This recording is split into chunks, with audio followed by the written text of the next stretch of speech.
Alright, coming back at you with another unboxing. This one's going to be another addition to my 1/18 scale die-cast collection.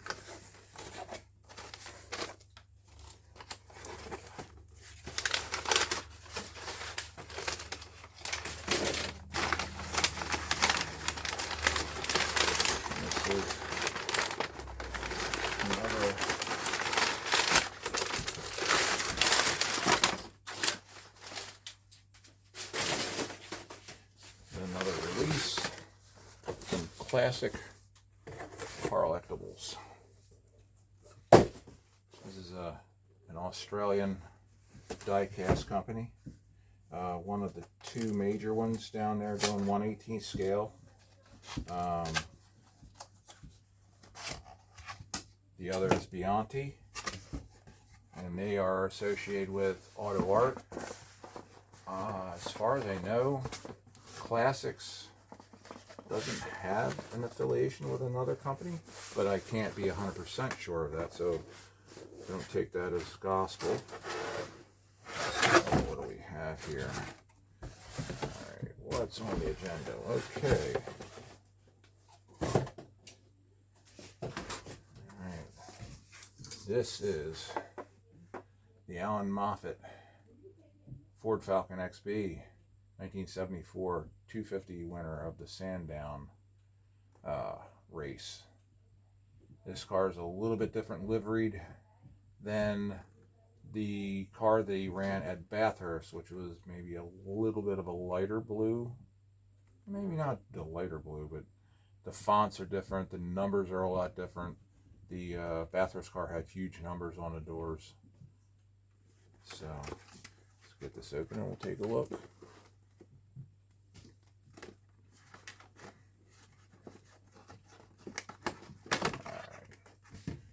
Tear up the box too much. So slide this box out of the way for the time being. Take a little belt off.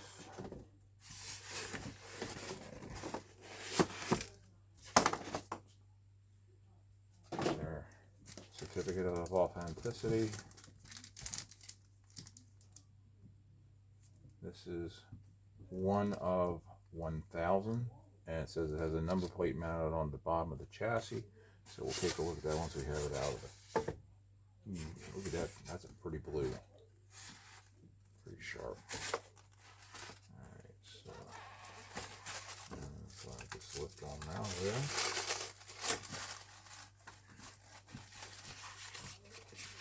Pretty nice. They always provide a little tool here so that you can open the hood, the doors, and the trunks without scratching anything.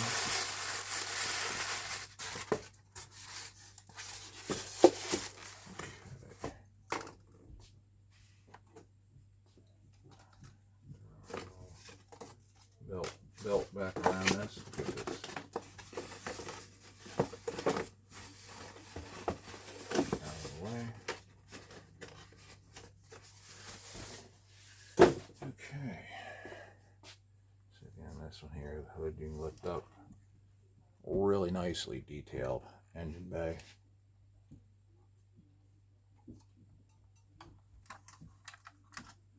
Car comes with a fully detailed trunk that has the long range tank. The stock Falcon would have had, this would have been your spare tire well, so it would have sunken way down. These held, I believe, like 29 gallons of gas or more. A lot of times they're called Outback tanks for long range. Some of the street cars did come with them, was an option that could be chosen. And you can see the interior here, hopefully. It's got the 5-way seat belts. And surprisingly enough, these cars were raced with full interiors. Now, I'm not so sure if it still has a back seat. Earlier cars did. They're running on a set of mini light wheels, real wide meets. These cars had huge wheel tubs from the factory, My street car that I have, I'm running 295 50 15s under the back with no modifications whatsoever. A friend of mine had 335 35 17s on his with no modifications. And this is number 600 even out of 1,000 cars. So that's a pretty good number to have. I'm happy with that. That's a good looking car. So, and anybody might be looking at it and saying, gee, isn't that just a Torino? No, it's not. Shares a lot of the family resemblances with several different Fords of the era. If you look at the front end and you take away, they would call the driving lamps, it would almost give you a Mustang, 71 through 3 Mustang vibe. Bumpers are similar. Parking light placement is similar on I forget which year Mustang. But the hood's almost identical. It's a little bit different dimensionally. The earlier XA model, the hood was very similar, also just dimensionally different than, say, the 68 to 69 Fairlane Torino hood.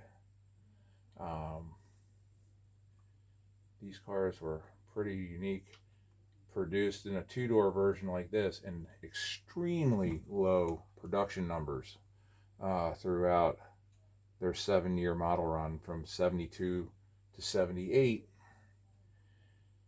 XA was 72 to 73, XB 73 through early to mid 76, XC, the final variation of the Falcon in this body style, was 76 through 78. Some cars were actually titled 79s, even though they were built in 78.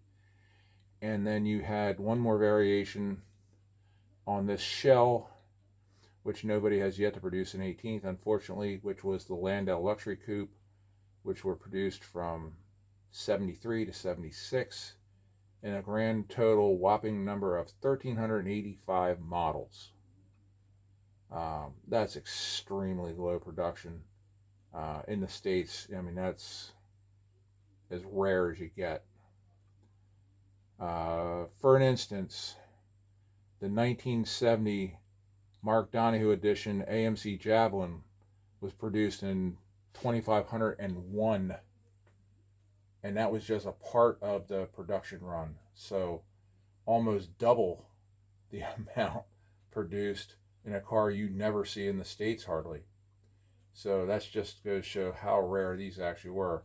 Now, one thing I'm noticing is this must have been a later, even though this is registered as a 74, these markers would be this. You would have seen this maybe halfway through 1975, because from 72 to mid 75, these markers were turned vertically.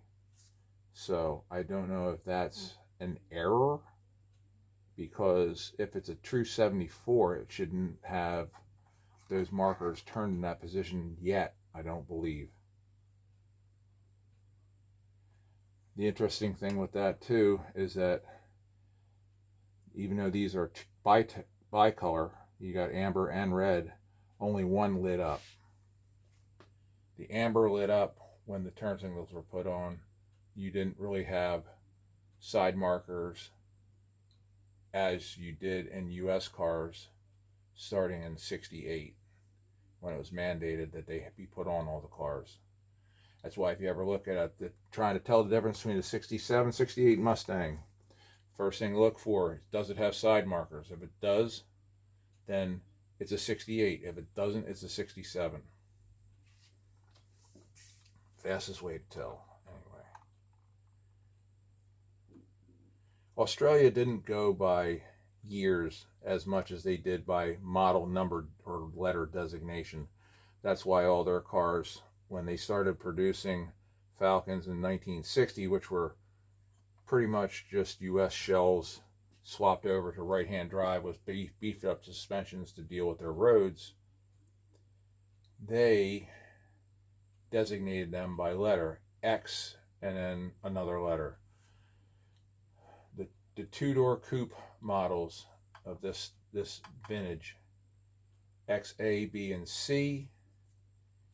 Behind it came the X, D, E, and F, which for most Americans, if you were to look at them, you would think it was a Fox body four-door Mustang.